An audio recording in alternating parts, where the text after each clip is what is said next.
Good morning. Welcome to Janu logs. ನಾನು ಜಾನು. Friends, ಇವತ್ತು Friday ಬೆಳಗ್ಗೆನೇ ಲಾಗನ್ನು ಸ್ಟಾರ್ಟ್ ಮಾಡ್ಕೊಂಡಿದ್ದೀನಿ. ನಿಮ್ದೆಲ್ಲರೂ ಕಾಫಿ ಆಯಿತಾ? ನಂದಂತೂ ಇನ್ನೂ ಇಲ್ಲ. ಇವತ್ತು ಸ್ವಲ್ಪ ಲೇಟ್ ಅಂತಲೇ ಹೇಳ್ಬೋದು. ಲೇಟ್ ಆಗುತ್ತೆ. ಚಪಾತಿ ಮಾಡ್ತಾಯಿದ್ದೀನಿ. ಅದನ್ನೆಲ್ಲ ರೆಡಿ ಮಾಡಿ, ಅಂದರೆ ಟಿಫನ್ ಎಲ್ಲ ಮಾಡಿ ಇಟ್ಟು ಆಮೇಲೆ ಕಾಫಿ ಮಾಡೋದು ಅಂತ ಯೋಚನೆ ಮಾಡ್ತಿದ್ದೆ, ಏನಪ್ಪ ಮಾಡೋದು ಚಪಾತಿಗೆ ಅಂತ. ತರಕಾರಿ ಎಲ್ಲ ಖಾಲಿ ಆಗಿಬಿಟ್ಟಿತ್ತು. ಅದಕ್ಕೆ ಏನು ಮಾಡಲಿ ಅಂತ ಯೋಚನೆ ಮಾಡಿ ಮತ್ತು ಟೊಮೆಟೊ ಚಟ್ನಿ ಮಾಡೋಣ ಅಂತ ಮಾಡ್ತಿದ್ದೀನಿ. ರಕ್ಷಾಗೆ ಒಬ್ಬಳಿಗೆ ಮಾತ್ರ ಸ್ವಲ್ಪ ಮಾಡ್ತಿದ್ದೀನಿ. ನಾನು ನಿನ್ನೆ ಹೇಳ್ದಂಗೆ ಬಸ್ಸಾರು ಮುದ್ದೆ ಮಾಡೋಣ ಅಂತ ರೆಡಿ ಮಾಡ್ಕೊತಿದ್ದೆ, ಸಾಂಬಾರು ಮಾಡಿಟ್ಬಿಡೋಣ ಅಂತ. ಅದಕ್ಕೆ ಒಬ್ಬಳಿಗಾಗಷ್ಟು ಟೊಮೆಟೊ ಚಟ್ನಿನ ಮಾಡ್ತಾಯಿದ್ದೀನಿ. ನೋಡಿ, ಹಲಸಂದಿ ಮತ್ತು ಹೆಸರು ಕಾಳನ್ನು ನೆನೆಸಿ ಇಟ್ಟಿದ್ದೀನಿ. ಬಸ್ಸಾರನ್ನು ಮಾಡಬೇಕು. ಟಿಫನ್ ಮಾಡ್ತಿದ್ದಂಗೆ ಹಾಗೆ ಸಾಂಬಾರು ಮಾಡಿಟ್ಬಿಡೋಣ ಅಂತ ಅಂದ್ಕೊಂಡಿದ್ದೀನಿ. ಮಾಡಿಬಿಡ್ತೀನಿ. ಈ ನಡುವೆ ಅಂತೂ ಹಿಂದಿನ ದಿನ ಪ್ಲಾನೇ ಮಾಡಿಕೊಡಲ್ಲ ಟಿಫನ್ಗೆ ಏನು ಮಾಡೋದು ಅಂತ. ರಾತ್ರಿ ಮಲಗುವಾಗ ಅಂದ್ಕೊತೀನಿ, ಬೆಳಗ್ಗೆ ಏನು ಟಿಫನ್ ಮಾಡೋದು ಅಂತ. ಬೆಳಗ್ಗೆ ಎದ್ದಾಗಲೂ ಏನು ಟಿಫನ್ ಮಾಡೋದು ಅಂತ ಕಿಚನ್ಗೆ ಬಂದಾದಮೇಲೆ ಪ್ಲ್ಯಾನ್ ಮಾಡಿಬಿಟ್ಟು ಮಾಡ್ತೀನಿ. ಏನೋ ಸ್ವಲ್ಪ ದಿನದಿಂದ ಹಾಗೆ ಆಗ್ತಾಯಿದೆ. ರಾತ್ರಿ ಪ್ಲಾನೇ ಇರಲ್ಲ ಟಿಫನ್ ಮಾಡೋದು. ಬೆಳಗ್ಗೆ ಎದ್ದು ಮಾಡುವಾಗ ಪ್ಲ್ಯಾನ್ ಮಾಡ್ಕೊತೀನಿ. ಅದೇ ಟೊಮೆಟೊ ಚಟ್ನಿ ಮಾಡೋಣ ಅಂತ ಸಿಂಪಲ್ಲಾಗಿ ಸ್ವಲ್ಪ ಮಾಡೋಣ ಅಂತ ಮಾಡ್ತಾಯಿದ್ದೀನಿ. ಸಿಂಪಲ್ಲಾಗಂದರೆ ಸ್ವಲ್ಪ ಮಾಡೋಣ ಅಂತ ಮಾಡ್ತಾಯಿದ್ದೀನಿ. ಸ್ವಲ್ಪ ಹಸಿಮೆಣ್ಸಿನ್ಕಾಯಿ, ಬೆಳ್ಳುಳ್ಳಿ, ಈರುಳ್ಳಿ ಇದನ್ನು ಸ್ವಲ್ಪ ಎಣ್ಣೆಯಲ್ಲಿ ಫ್ರೈ ಮಾಡ್ಕೊತೀನಿ. ಹಾಗೆ ಟೊಮೆಟೊನೂ ಕೂಡ ಎಣ್ಣೆಯಲ್ಲಿ ಫ್ರೈ ಮಾಡ್ಕೊತೀನಿ. ಈರುಳ್ಳಿ, ಬೆಳ್ಳುಳ್ಳಿ, ಹಸಿಮೆಣ್ಸಿನ್ಕಾಯಿ, ಸ್ವಲ್ಪ ಜೀರಿಗೆನ ಹಾಕಿ ಫ್ರೈ ಮಾಡಿಕೊಂಡು ಮತ್ತು ಲಾಸ್ಟಲ್ಲಿ ಟೊಮೆಟೊನೂ ಹಾಕಿ ಸ್ವಲ್ಪ ಫ್ರೈ ಮಾಡ್ಕೊತೀನಿ. ಇದಕ್ಕೆ ಸ್ವಲ್ಪ ಕರಿಬೇವನ್ನು ಹಾಕ್ತೀನಿ. ಕರಿಬೇವು ಎಲ್ಲ ಹಾಕ್ಬಿಟ್ಟು ಫ್ರೈ ಮಾಡಿಕೊಂಡು ಸ್ವಲ್ಪ ಕಡಲೆಬೇಳೆನೂ ಹಾಕ್ತೀನಿ. ಅಂದರೆ ಒಂದು ಅರ್ಧ ಸ್ಪೂನ್ಗಿಂತ ಕಡಿಮೆನೇ ಕಡಲೆಬೇಳೆನ ಹಾಕ್ತೀನಿ. 3 ಟೊಮೆಟೊ ಹಾಕಿದ್ದೀನಿ ಅಷ್ಟೇ. ಅದಕ್ಕೆ ಸ್ವಲ್ಪ ಹಾಕ್ಬಿಟ್ಟು ಇದನ್ನೆಲ್ಲ ಎಣ್ಣೆಯಲ್ಲಿ ಫ್ರೈ ಮಾಡಿಕೊಂಡು ಮಿಕ್ಸಿಗೆ ಹಾಕಿ ಮತ್ತು ಗ್ರೈಂಡ್ ಮಾಡಿಕೊಂಡು ಇದಕ್ಕೆ ಮತ್ತೊಂದು ಸಾರಿ ಒಗ್ಗರಣೆ ಮಾಡ್ತೀನಿ ಅಷ್ಟೇ. ಟೊಮೆಟೊ ಚಟ್ನಿ ರೆಡಿ ಆಗುತ್ತೆ. ರಕ್ಷಾ ಹೇಳ್ತಿದ್ಲು, ಅಮ್ಮ ಚಪಾತಿಗಿದೆ ಮಾಡಮ್ಮ, ತುಂಬ ಚೆನ್ನಾಗಿತ್ತು ಅಂತ ಹೇಳ್ತಿದ್ಲು. ನಾನು ಪೂರಿ ಮಾಡೋಣ ಅಂತ ರಚಿಸಿದ್ದೆ. ಅವಳು ನನಗೆ ಪೂರಿ ಬೇಡ, ಚಪಾತಿ ಮಾಡಿಕೊಡು ಅಂತ ಅಂದ್ಲು. ಆಮೇಲೆ ಪೂರಿಗೆ ರಚಿಸಿದ್ದನ್ನೇ ಚಪಾತಿ ಥರ ಮಾಡಿಕೊಟ್ಟೆ. ಪೂರಿ ಮಾಡಿದ್ರೆ ಚಪಾತಿ ಅಂತಾಳೆ, ಚಪಾತಿ ಮಾಡಿದ್ರೆ ಪೂರಿ ಅಂತಾಳೆ. ಏನು ಮಾಡೋಕ್ಕಾಗಲ್ಲ, ಅವರು ಮೈಂಡ್ಸೆಟ್ ಚೇಂಜ್ ಆಗ್ತಾ ಇರುತ್ತಲ್ವ. ಸರಿ ಅಂತ ಪೂರಿಗೆ ರಚಿಸಿದ್ದನ್ನೇ ಚಪಾತಿನ ಮಾಡಿಕೊಟ್ಬಿಟ್ಟು ಹಾಗೆ ಕಾಳನ್ನು ಬೇಯಿಸೋಕ್ಕೆ ಇಟ್ಟಿದ್ದೀನಿ. ಕುಕ್ಕರ್ಗೆ ಹಾಕಿದ್ದೀನಿ. 1 ವಿಜಿಲ್ ಹಾಕ್ಸ್ಕೊಳ್ಳೋಣ ಅಂತ ಮಾಡ್ತಿದ್ನ. ಏನಕ್ಕೆ ಹೋದೆ ಅಂದರೆ ಪೂಜೆಗೆ ಇದು ಬೇಯ್ತಾ ಇರಲಿ, ಹೂವು ಕಿತ್ಕೊಂಬಂದ್ಬಿಡೋಣ ಅಂತ ಹೋದ್ನ. 2 ವಿಜಿಲ್ ಏನೋ ಆಗಿಬಿಟ್ಟಿತ್ತು. ಸ್ವಲ್ಪ ನುಣ್ಣಗಾಗ್ಬಿಟ್ಟಿತ್ತು ಅಂತಲೇ ಹೇಳ್ಬೋದು ಕಾಳು.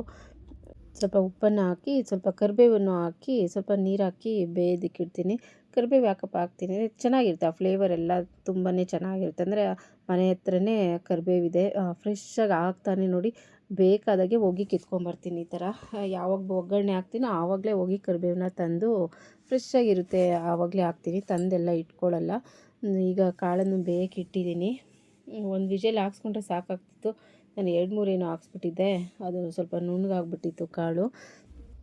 ಇನ್ನು ಬಸ್ಸಾರು, ಈ ಸಾಂಬಾರು ಮಾಡಿ ಇಡೋದು ಅಷ್ಟೇ. ಇನ್ನು ಮುದ್ದೆ ಎಲ್ಲ ಮಾಡಲ್ಲ. ರಾತ್ರಿಗೆ ಮುದ್ದೆನ ಮಾಡೋದು.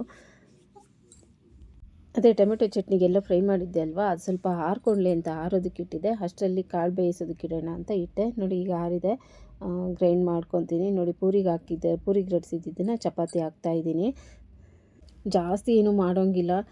ಈಗ ನೋಡಿ, ಇದು 1 ತಿಂದೋಗ್ತಾಳೆ ಅಷ್ಟೇ. ಇನ್ನು ಬಾಕ್ಸ್ಗೆ 2 ತೊಗೊಂಡೋಗ್ತಾಳೆ ಅಷ್ಟೇ. ಚಪಾತಿ 2 ಹಾಕಿರ್ತೀನಿ ಅಷ್ಟೇ. ಇನ್ನು ಫ್ರೆಂಡ್ಸ್, ಇವತ್ತಂತೂ ಸೋಫಾ ಕವರೆಲ್ಲ ವಾಷಿಂಗ್ ಹಾಕಿದೆ, ಮಿಷಿನ್ಗೆ ಹಾಕಿದ್ದೀನಿ. ಇವತ್ತು ಬೆಳಗ್ಗೆನೇ ಹಾಕ್ಬಿಟ್ಟೆ. ಸ್ವಲ್ಪ ಬೆಡ್ಶೀಟು ಅದೆಲ್ಲ ಹಾಕ್ಬಿಟ್ಟು ಹಾಕಿದ್ದೀನಿ ಮಿಷನ್ಗೆ.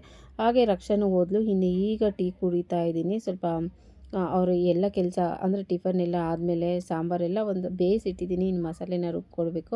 ರಕ್ಷಾನ ಕಳಿಸ್ಬಿಟ್ಟು ಹಾಗೆ ನ್ಯೂಸ್ ಚಾನೆಲ್ ಓಡ್ತಿತ್ತು, TV ನ್ಯೂಸ್ ಚಾನೆಲ್ ಓಡ್ತಿತ್ತು. ಅದನ್ನು ಸ್ವಲ್ಪ ನ್ಯೂಸ್ ಕೇಳಿಕೊಂಡು ಕೂತ್ಕೊಂಡೆ.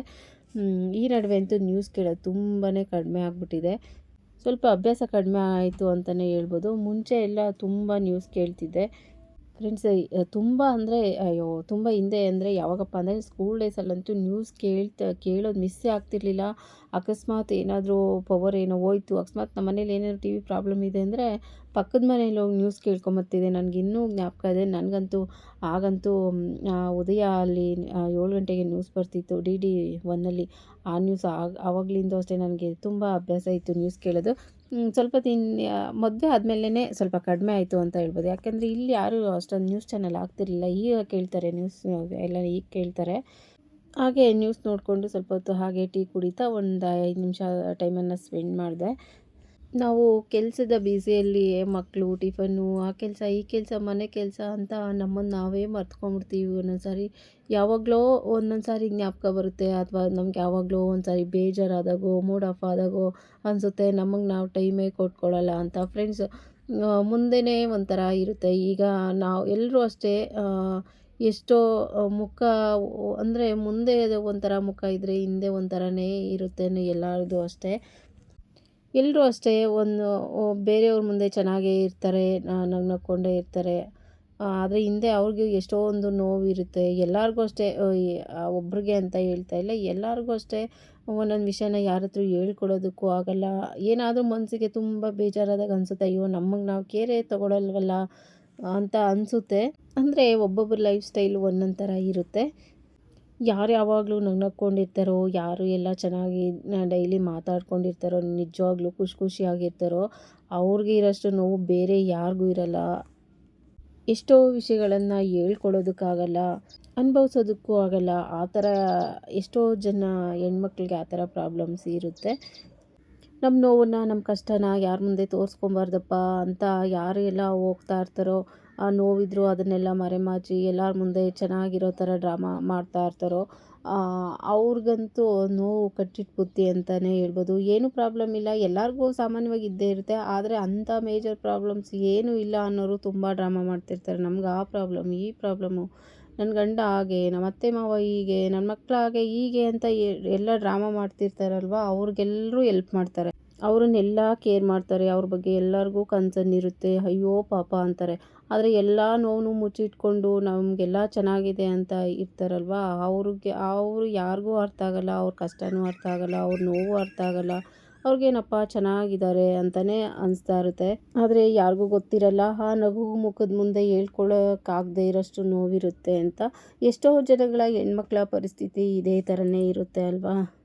ಟೀ ಕುಡಿದ್ಬಿಟ್ಟು ನೋಡಿ, ಕಾಳು ಅದು ವಿಸಿಲ್ 2-3 ವಿಸಿಲ್ ಆಗಿಬಿಟ್ಟಿದೆ. ಸ್ವಲ್ಪ ನುಣ್ಣಗಾಗ್ಬಿಟ್ಟಿದೆ ಕಾಳು. ಇದು ಉದುರಾಗಿದ್ದರೆ ಪಲ್ಯ ತುಂಬಾ ಚೆನ್ನಾಗಿರೋದು. ಸ್ವಲ್ಪ ಹೆಸ್ರು ಕಾಳೆಲ್ಲ ಕಾಣ್ತಾನೆ ಇಲ್ಲ, ಅದು ತುಂಬ ಬೆಂದೋಗ್ಬಿಟ್ಟಿದೆ. ಈಗ ಎಲ್ಲ ಬಗ್ಸ್ಕೊಂಡು ಇದಕ್ಕೆಲ್ಲ ಬಗ್ಸ್ತಾ ಇದ್ದೀನಿ, ಆ ನೀರೆಲ್ಲ ಸೋರ್ಕೊಳ್ಳಿ ಅಂತ ಇಡ್ತಾ ಇದ್ದೀನಿ.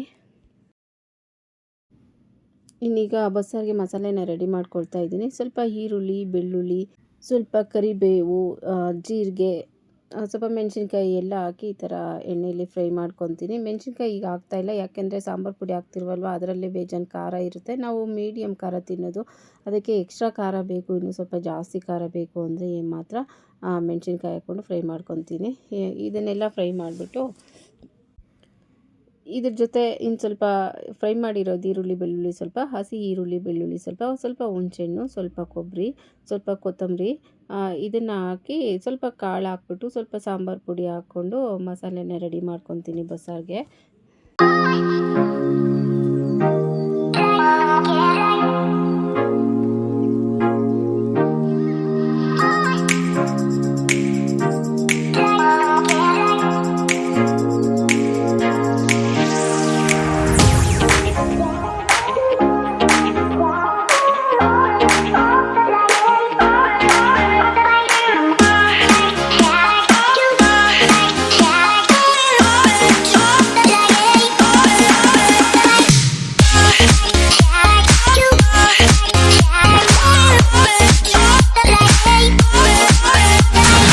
ಬೆಳಗ್ಗೆ ಟೊಮೆಟೊ ಚಟ್ನಿ ಮಾಡಿದ್ದೆ ಅಲ್ವಾ, ಮಿಕ್ಸಿ ಜಾರ್ ಆಗೈತು, ಅದರಲ್ಲೇ ಸಾಂಬಾರಿಗೆ ಮಸಾಲೆನ ರೆಡಿ ಮಾಡಿದೆ. ಈಗ ಕುಕ್ಕರ್ ಇಟ್ಟಿದ್ದೀನಿ, 1-2 ಸ್ಪೂನ್ ಕುಕ್ಕಿಂಗ್ ಆಯಿಲ್ ಹಾಕಿ, ಸಾಸಿವೆ, ಕರಿಬೇವು ಹಾಕಿ, 1-2 ಗುಂಟೂರು ಮೆಣಸಿನ್ಕಾಯಿ ಹಾಕಿ ಒಗ್ಗರಣೆನ ಮಾಡ್ತಾಯಿದ್ದೀನಿ. ಸ್ವಲ್ಪ ಕರಿಬೇವೆಲ್ಲ ಹಾಕಿ ಹಾಕ್ಬಿಟ್ಟು ಮಸಾಲೆ ಹಾಕಿ ಒಂದೆರಡು ಕುದಿ ಬರ್ಸ್ಕೊಂಡ್ರೆ ಸಾಂಬಾರು ರೆಡಿ ಆಗುತ್ತೆ, ಬಸ್ಸಾರು ರೆಡಿ ಆಗುತ್ತೆ. ಮುದ್ದೆ ಜೊತೆ ಅಂತೂ ಒಳ್ಳೆ ಕಾಂಬಿನೇಷನ್ ಅಂತ ಹೇಳ್ಬೋದು ಫ್ರೆಂಡ್ಸ್ ಇದು. ಈ ಥರ ಈಗಂತೂ ಸ್ವಲ್ಪ ಮಳೆ ಇದೆ ಅಲ್ವಾ, ಈ ಥರ ವೆದರ್ ಇದ್ದಾಗ ಬಸ್ಸಾರು ಮಾಡಿಬಿಟ್ರೆ ಅಂತೂ ತುಂಬಾ ಬಿಸಿ ಬಿಸಿ ಮುದ್ದೆ ಜೊತೆ ಸ್ವಲ್ಪ ತುಪ್ಪ ಹಾಕ್ಕೊಂಡು ತಿಂತಾಯಿದ್ರೆ ಅದರ ಲೆವೆಲೇ ಬೇರೆ ಇರುತ್ತೆ. ಬಸ್ಸಾರು ತುಂಬ ಗಟ್ಟಿ ಇದ್ದರೂ ಚೆನ್ನಾಗಿರಲ್ಲ, ತುಂಬ ತೆಳ್ಳಗಿದ್ರೂ ಚೆನ್ನಾಗಿರಲ್ಲ. ಒಂದು ಅಷ್ಟೊಂದು ಗಟ್ಟಿನೂ ಬೇಡ, ಅಷ್ಟೊಂದು ತೆಳ್ಳಗೂ ಬೇಡ. ಆ ಥರ ಸಾಂಬಾರನ್ನ ಮಾಡಿಕೊಂಡ್ರೆ ತುಂಬಾ ಚೆನ್ನಾಗಿರುತ್ತೆ. ಸಾಂಬಾರು ಒಂದು ಕಡೆ ಇಟ್ಟಿದ್ದೀನಿ ಕಾಯೋದಕ್ಕೆ. ಈಗ ಪಲ್ಯಗೆ ರೆಡಿ ಮಾಡ್ಕೊತಾ ಇದ್ದೀನಿ ಫ್ರೆಂಡ್ಸ್. ಇದರಲ್ಲೂ ಏನೋ ಅದು ಈರುಳ್ಳಿ ಬೆಳ್ಳುಳ್ಳಿ ಎಲ್ಲ ಫ್ರೈ ಮಾಡ್ಕೊಂಡಿದ್ದೆ ಅಲ್ವಾ, ಬಾಣಲೆ ಅದನ್ನೇ ಇಟ್ಟಿದ್ದೀನಿ. ಸ್ವಲ್ಪ ಈರುಳ್ಳಿ, ಕರಿಬೇವು, ಸ್ವಲ್ಪ ಬೇಕಿದ್ರೆ ಇದಕ್ಕೆ ಖಾರದ ಪುಡಿ, ಅಕ್ಕಿ ಪುಡಿ, ಧನಿಯಾ ಪುಡಿ, ಮಸಾಲೆ ಪುಡಿ ಅದನ್ನೆಲ್ಲ ಹಾಕಿ ಸ್ವಲ್ಪ ಕೊಬ್ಬರಿ ಎಲ್ಲ ಹಾಕಿ ಒಗ್ಗರಣೆ ಮಾಡಿದ್ರೆ ತುಂಬಾ ಚೆನ್ನಾಗಿರುತ್ತೆ. ಎಣ್ಣೆಯಲ್ಲಿ ಸ್ವಲ್ಪ ಒಣಮೆಣ್ಸಿನ್ಕಾಯಿ ಆದರೂ ಹಾಕ್ಬೋದು, ಇಲ್ಲ ಖಾರದ ಚಿಲ್ಲಿ ಪೌಡರ್ ಆದರೂ ಹಾಕ್ಬೋದು. ನಾನೊಂದೆರಡು ಮೆಣಸಿನ್ಕಾಯಿನ ಹಾಕ್ತಾಯಿದ್ದೀನಿ. ಈರುಳ್ಳಿ ಮೆಣಸಿನ್ಕಾಯಿ ಸ್ವಲ್ಪ ಫ್ರೈ ಮಾಡ್ಕೊಂಡಾದಮೇಲೆ ಫ್ರೆಂಡ್ಸ್, ಇದಕ್ಕಂತೂ ಮಸಾಲೆ ಪುಡಿ ಹಾಕಿ ಒಗ್ಗರಣೆ ಮಾಡಿದ್ರೆ ತುಂಬಾ ಚೆನ್ನಾಗಿರುತ್ತೆ. ಸ್ವಲ್ಪ ಈರುಳ್ಳಿ ಜಾಸ್ತಿ ಹಾಕಿ ಒಗ್ಗರಣೆ ಮಾಡಿದ್ರು ಅಷ್ಟೇ, ಅದ್ರ ಜೊತೆ ಸ್ವಲ್ಪ ಮಸಾಲೆ ಪುಡಿ ಅಂತೂ ಹಾಕಿ ಒಗ್ಗರಣೆ ಮಾಡಿದ್ರೆ ತುಂಬಾ ಸಖತ್ತಾಗಿರುತ್ತೆ, ತುಂಬ ಚೆನ್ನಾಗಿ ಟೇಸ್ಟ್ ಕೊಡುತ್ತೆ ಈ ಕಾಳಿನ ಪಲ್ಯ. ಈ ಥರ ಪಲ್ಯ ಮಾಡಿದ್ರೆ ನಮ್ಮ ಮನೇಲಿ ಎಲ್ಲರೂ ಇಷ್ಟಪಡ್ತಾರೆ. ಕೊಬ್ಬರಿನೂ ಸ್ವಲ್ಪ ಒಗ್ಗರಣೆಗೆ ಹಾಕಿ ಅದನ್ನು ಲೈಟಾಗಿ ಸ್ವಲ್ಪ ಫ್ರೈ ಮಾಡಿಕೊಂಡ್ರೆ ಅದು ಹಸಿ ಸ್ಮೆಲ್ಲೆಲ್ಲ ಹೋಗುತ್ತೆ. ಇನ್ನು ಸಂಜೆವರೆಗೂ ಇರಬೇಕಲ್ವ, ಹಸಿ ಕೊಬ್ಬರಿ ಹಾಕಿದ್ರೆ ಬೇಗ ಅದು ಕೆಟ್ಟೋಗೋ ಚಾನ್ಸಸ್ ಇರುತ್ತೆ. ಸ್ವಲ್ಪ ಎಣ್ಣೆಲಿ ಫ್ರೈ ಮಾಡಿಕೊಂಡ್ರೆ ಏನು ಕೆಟ್ಟೋಗಲ್ಲ, ಹಾಗೆ ಇರುತ್ತೆ. ನಾನು ಯಾವಾಗಲೂ ಕೊಬ್ಬರಿನ ತುರ್ಕೊಳ್ಳಲ್ಲ, ಈ ಥರ ಮಿಕ್ಸಿಗೆ ಹಾಕಿ ಗ್ರೈಂಡ್ ಮಾಡ್ಕೊಂಬಿಡ್ತೀನಿ. ನಮಗೆ ಎಷ್ಟು ನುಣ್ಣಗೆ ಬೇಕೋ ಆ ಥರ ಮಿಕ್ಸಿಗೆ ಹಾಕಿ ಯಾವಾಗಲೂ ನಾನು ಕೊಬ್ಬರಿನ ಇದು ಮಾಡೋದು. ಏನಕ್ಕೆ ಕೊಬ್ಬರಿ ಯಾವಾಗಲೇ ಕೊಬ್ಬರಿ ತುರಿಬೇಕು ಅಂದರೆ ತುರಿಯೋದಕ್ಕೆ ಹೋಗಲ್ಲ. ನಾನು ಯಾವಾಗಲೂ ಮಿಕ್ಸಿ ಜಾರ್ ಸಣ್ಣದಾಗಿ ಕಟ್ ಮಾಡಿಬಿಟ್ಟು ಮಿಕ್ಸಿ ಜಾರ್ಗೆ ಹಾಕ್ಬಿಟ್ಟು ಎಷ್ಟು ಯಾವ ಥರ ಬೇಕೋ ಆ ಥರ ಗ್ರೈಂಡ್ ಮಾಡ್ಕೊತೀನಿ. ನೋಡಿ, ಒಗ್ಗರಣೆ ಮಾಡಿದ್ದಾಯಿತು. ಈಗ ಬೇಯಿಸಿ ಇಟ್ಕೊಂಡಿರೋ ಅಂಥ ಕಾಳನ್ನು ಹಾಕಿ ಇದಕ್ಕೆ ಮಿಕ್ಸ್ ಮಾಡಿದ್ರೆ ಪಲ್ಯ ರೆಡಿ ಆಗುತ್ತೆ ಫ್ರೆಂಡ್ಸ್. ಇದು ಅಲಸಂದೆ ಕಾಳು ಮತ್ತು ಹೆಸ್ರು ಕಾಳು ಹಾಕಿ ಪಲ್ಯನ ಮಾಡ್ತಾಯಿದ್ದೀನಿ. ಈ ಅಲಸಂದೆ ಕಾಳು ಅಂದರೆ 2 ವರ್ಷದಿಂದ ಹಿಂದಿಂದು ನಮ್ಮ ಹೊಲದಲ್ಲೇ ಸ್ವಲ್ಪ ಸಿಕ್ಕಿತ್ತು. ಅದನ್ನು ನಾನು ಏನು ಸಾಂಬಾರೇ ಮಾಡಿಲ್ಲ, ಹಾಗೆ ಇಟ್ಬಿಟ್ಟಿದ್ದೆ ಫ್ರಿಜ್ಜಲ್ಲಿ. ಇದೆ, ಇನ್ನೂ ಸ್ವಲ್ಪ ಇದೆ, ಬಾಟಲ್ ಸ್ವಲ್ಪ ಇಟ್ಟಿದ್ದೀನಿ, ಫ್ರಿಜ್ಜಲ್ಲಿ ಹಾಕಿ ಸ್ವಲ್ಪ ಇಟ್ಟಿದ್ದೀನಿ. ಅಂದರೆ ಒಂದು 2-3 ಬ್ಯಾಚ್ ಕ್ಲೀನ್ ಮಾಡಿದ್ದು ಹಾಗಾಗಿ ಇದೆ. ಒಂದಿನವೂ ಸಾಂಬಾರು ಮಾಡಿಲ್ಲ. ಯಾವಾಗಲೂ ಕಾಳು ಸಾರು ಮಾಡಿದಾಗ ಮಾತ್ರ ಒಂದು ಸ್ವಲ್ಪ ಹಾಕಿದ್ದೆ ಅಷ್ಟೇ. ಎಲ್ಲ ಅಲಸಂದೆ ಎಲ್ಲ ಹಾಗೆ ಇದೆ. ಅದಕ್ಕೆ ಜಾಸ್ತಿ ಅಲಸಂದೆ ಹಾಕ್ಬಿಟ್ಟು ಅದ್ರ ಜೊತೆ ಸ್ವಲ್ಪ ಹೆಸ್ರು ಕಾಳನ್ನು ಹಾಕಿ ಪಲ್ಯ ಮಾಡ್ತಾಯಿದ್ದೀನಿ.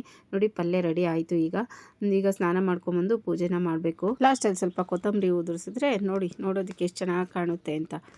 ಈ ಥರ ರೆಸಿಪೀಸ್ ಮಾಡಿದಾಗ ಫೈನಲ್ ಟಚಪ್ ಕೊಡೋದಂದರೆ ಕೊತ್ತಂಬರಿ ಅಲ್ವಾ ಫ್ರೆಂಡ್ಸ್. ಸ್ನಾನ ಆಯಿತು, ಬನ್ನಿ ಈಗ ಪೂಜೆನ ಮಾಡೋಣ.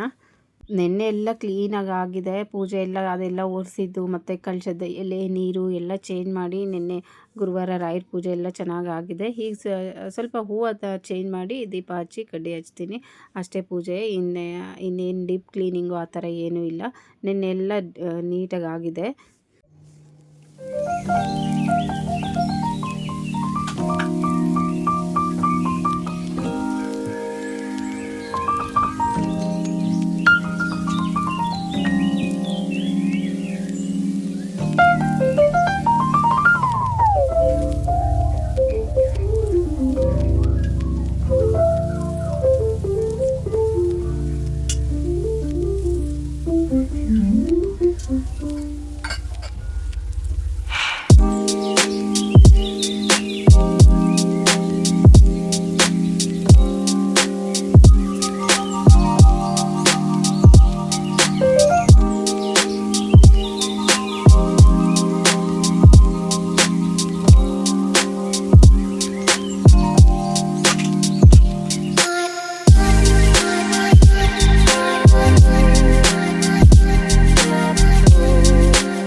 ಪೂಜೆ ಎಲ್ಲ ಮುಗೀತು. ಅಷ್ಟರಲ್ಲಿ ಸಂಜೆ ನಮ್ಮ ಮನೆಯವ್ರು ಬಂದು ಹಲಸಿನ ಹಣ್ಣು ಕಟ್ ಮಾಡ್ತಿದ್ರು, ಅದನ್ನೆಲ್ಲ ಕೊಡ್ತಿದ್ರು ನೋಡಿ. ನಮ್ಮ ಮಕ್ಕಳು, ನಮ್ಮ ಮೋನು ಮತ್ತು ನಮ್ಮ ಮನೆ ಪಕ್ಕದವರೆಲ್ಲ ಬಂದು ಈಸ್ಕೊಂಡು ತಿಂತಿದ್ರು.